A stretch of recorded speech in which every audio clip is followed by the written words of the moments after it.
ada dashboard, ada war room gitu.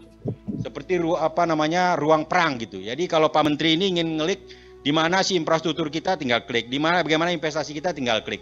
Jadi kita nggak bisa lagi mengandalkan analog sekarang ini. Manual nggak bisa lagi, harus sudah bertransformasi ke artificial intelligence, big data, blockchain dan sebagainya. Ini beliau ini ahlinya. Silakan Prof. Yandra. Baik, terima kasih Pak Lukman. Terima kasih semua yang sudah mengundang sini, bapak-bapak.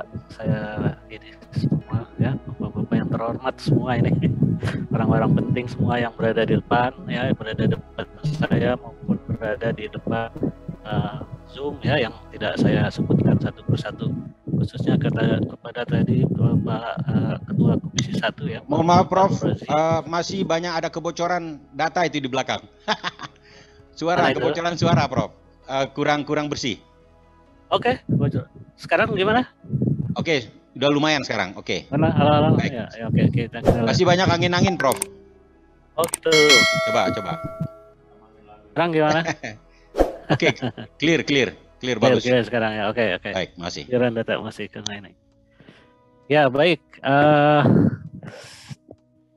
Saya mulai saja ya, karena waktu yang terbatas. Nanti apa yang disampaikan tadi oleh Bang Fahru Rozi itu luar biasa sih, itu inti-intinya tentang kebocoran data. Nah, di sini saya mulai dulu dengan pentingnya kita melihat betapa pentingnya strategi percepatan transformasi digital ini. Nah, khususnya untuk sektor pangan dan agromaritim. Pangan saja ya, satu sektor yang sangat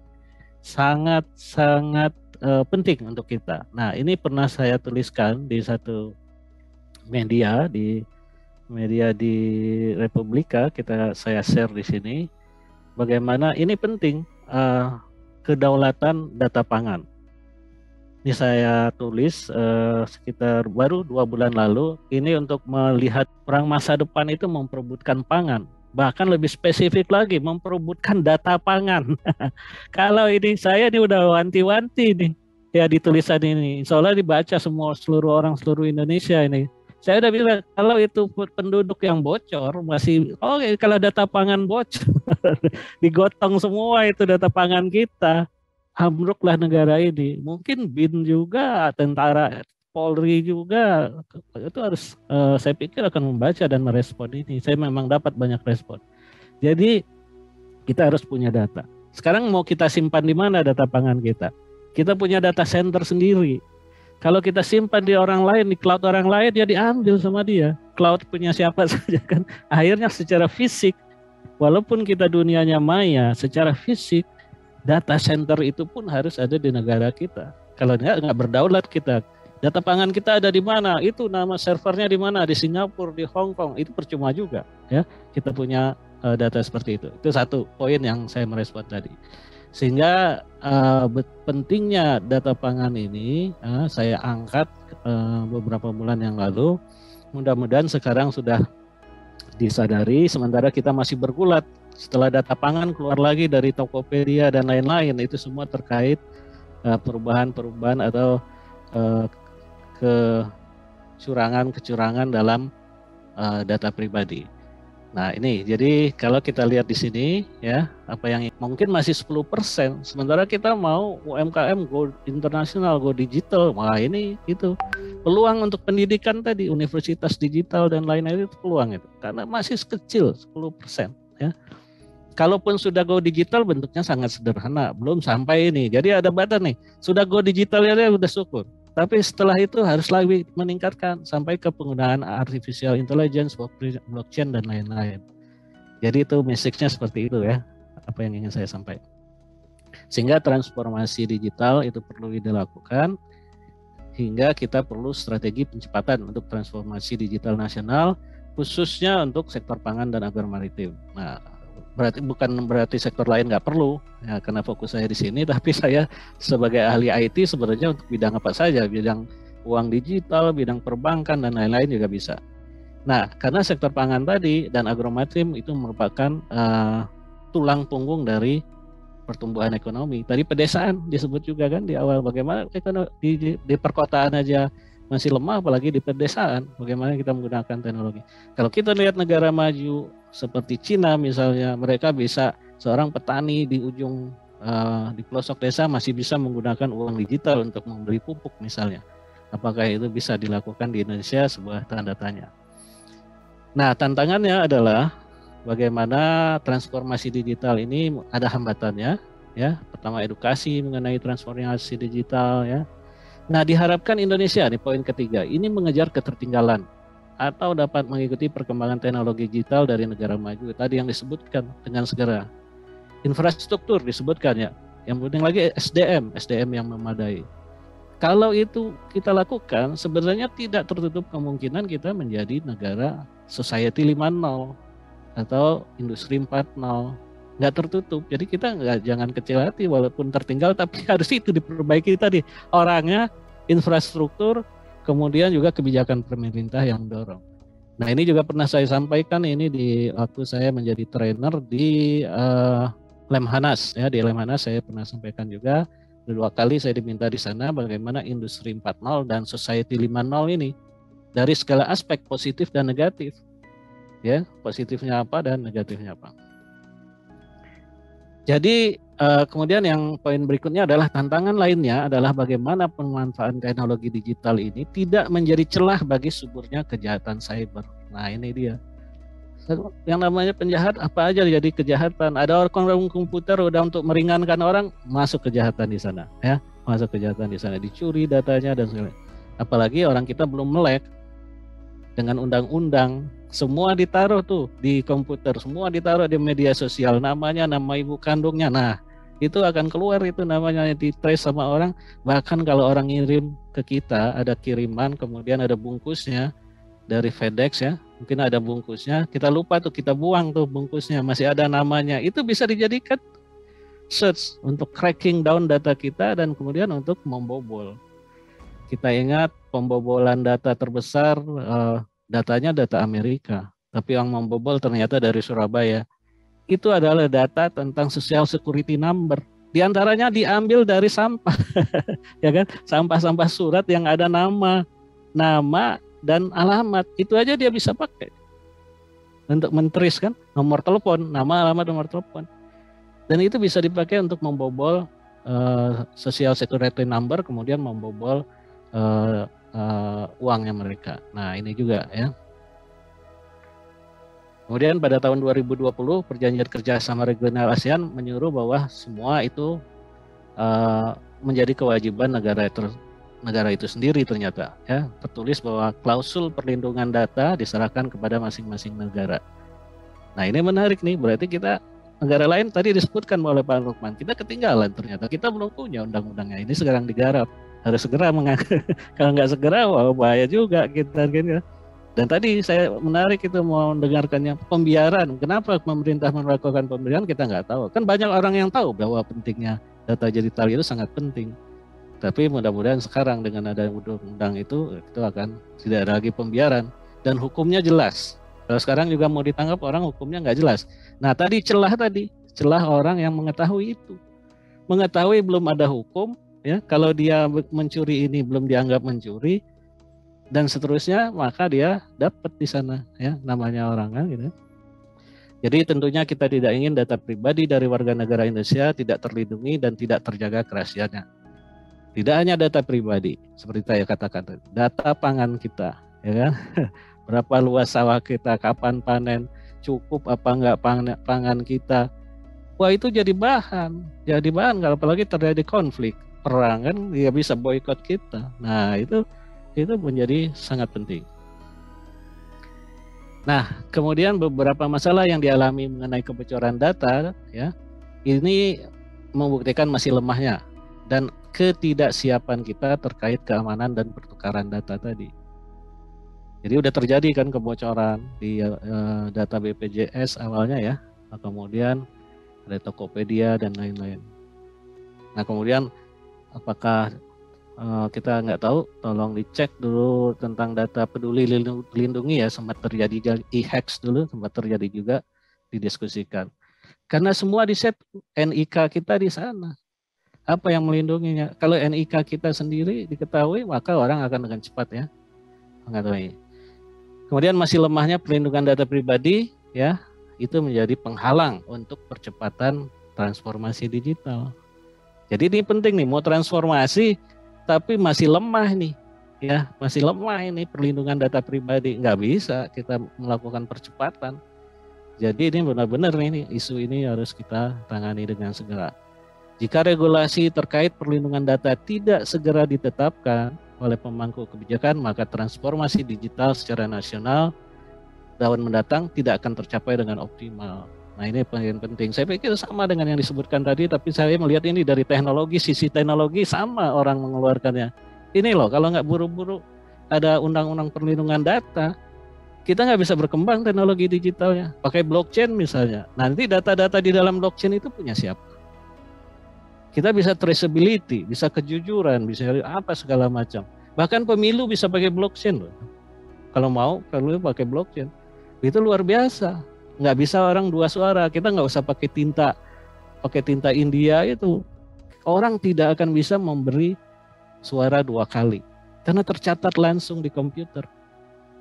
Nah sekarang pemilu nggak ada komputernya, semua manual, ditulis di papan tulis. Padahal kita punya komputer. Dalam hitungan detik, real count-nya bukan quick count, sudah dihitung. Memang tidak untuk semua daerah ya. Nanti strateginya bisa diatur. Untuk daerah tertinggal gimana yang belum ada komputer. Tapi itu maksud saya bagaimana teknologi digital ini sebenarnya bisa dimanfaatkan untuk banyak keperluan. Tetapi tadi harus ada perlindungan data tadi. Kalau tidak ada, kita mau gunakan data pemilu untuk blockchain untuk pemilu, nanti data di dalam blockchain-nya disalahgunakan untuk yang mengerti blockchain. Nah terjadi lagi itu. Nah orang mau hukum, nggak ada hukumannya berapa. Tadi kalau itu hukumannya hukumannya bersekian tahun, orang lain akan menjadi takut kan. Wah saya mengambil data ini hukumannya berat ini. Nggak berani dia. Ya. Seperti itu. Nah ini kedaulatan data pangan tadi. Saya langsung ke strategi, beberapa slide saya lewat ya. Karena ini terkait apa tadi. Karena masing-masing kan ini ya. Ada beberapa menit ya Pak Lukman ya, saya tidak mau semua saya sikat, tapi ada langsung saya ke belakang. Bentuk digitalisasi oke, manual, digital secara cerdas, online ya. Digitalnya ini tingkatan digitalisasi. Paling rendah manual, kemudian bisa digitalisasi biasa atau stand alone. Dan yang sekarang itu adalah digitalisasi cerdas atau online. Nah ini teknologinya nih semua nih. AI, blockchain, Internet of Things, Big Data Analytics. Nah saya sebagai orang teknologi perlu menyampaikan bahwa ini teknologi untuk digitalisasi. Bukan sekedar komputer dan software saja. Itu tidak akan berarti apa-apa kalau tidak ada teknologi cerdas ini di dalamnya. Nah ini yang perlu kita sampaikan. Aspek yang perlu didigitalisasi. Mulai dari e-commerce itu paling sederhana, tapi bisa juga ke produksi, bisa ke fintech ya, bisa ke permodalan, tapi ya jangan yang ilegal ya, ilegal pinjol yang lain itu ilegal, itu karena nggak ada aturan ya kan. Sebenarnya untuk permodalan bisa kita akses ke sana, tetapi yang jangan yang ini, market research ya, voice of customer, new product development dan sebagainya. Oke, ini tentang teknologi bisa dari diskusi nanti. Kemudian saya melihat nih rancangan transformasi ya. Rancangan transformasi digital ini yang akan saya sampaikan, kita harus punya ekosistem logistik pangan dan agromaritim nasional. Nah, terintegrasi dan cerdas. Terintegrasi itu dari hulu ke hilir. Cerdas ya tadi, tidak bisa ditembus, tidak bisa ditiru. Alat-alatnya itu tadi artificial intelligence, smart sensor dan lain-lain. Nah ini kita lakukan, ini untuk menjamin bahwa semua penduduk Indonesia bisa tidak kekurangan pangan. Jadi salah satu transformasi digital masa depan ini, kalau ditanya ke kami di IPB apa gitu konsepnya. Nah saya bilang ini transformasi digital untuk pangan ini, sistem ini. Nah kemudian apa strategi percepatannya? Kerjasama dengan negara lain, bikin laboratorium sendiri, kerjasama dengan industri. Ini dia digital transformasinya. Nah, hal yang dipersiapkan. Tadi sudah disebut sumber daya unggul, SDM unggul. Betul itu SDM unggul. Dipersiapkan. SDM unggul apa definisinya? Sudah pernah juga saya tuliskan di Republika waktu itu. Definisinya yang menguasai teknologi digital maju, mengerti AI, mengerti blockchain. Ya. Jadi unggul tidak hanya sekedar lulus SMA, itu target minimum, tapi dia mengerti AI, mengerti digital teknologi. Kalau enggak, untuk zaman sekarang itu belum sebut kita unggul, biasa saja kan. Kemudian infrastruktur, internet kecepatan tinggi, orang sudah lihat 5G. Ya kita dengan 4G aja untuk seluruh Indonesia sampai ke pelosok udah luar biasa, ya kan? Tapi kita memang harus tahu ada teknologi 5G, bahkan sekarang 6G ya. Untuk daerah pedesaan 3T, tertinggal, terdepan, dan terluar. Ya, tidak hanya untuk di perkotaan. Dana, mindset, pola pikir. Sekarang banyak orang pola pikirnya sudah maju ya di pemerintahan, di kementerian, di DPR sudah maju ya. Nah ini sudah mereplace ya generasi lama yang anti digital ya, paling tidak buta digital. Sekarang enggak ya, udah maju-maju semua. Dan kebijakan jangan lupa, diantaranya itu tadi pajak, insentif, undang-undang. Berlima ini nih kalau mau mempersiapkan transformasi digital di Indonesia. Ini sistem development-nya nggak perlu, strategi percepatannya harus ada komunitas riset juga diantaranya ya, seperti yang dilakukan di MIT. Ini bisa kita diskusikan nantinya. Kemudian regulasi yang mendukung, diantaranya disebutkan RUU Perlindungan Data Pribadi atau PDP ya, sehingga kekhawatiran masyarakat terkait dengan lemahnya keamanan data ini tidak teratasi. Kalau enggak nanti nggak mau orang. Saya ke pasar bayar pakai ini nggak mau ah. Saya mau pemilu pakai blockchain nggak mau ah.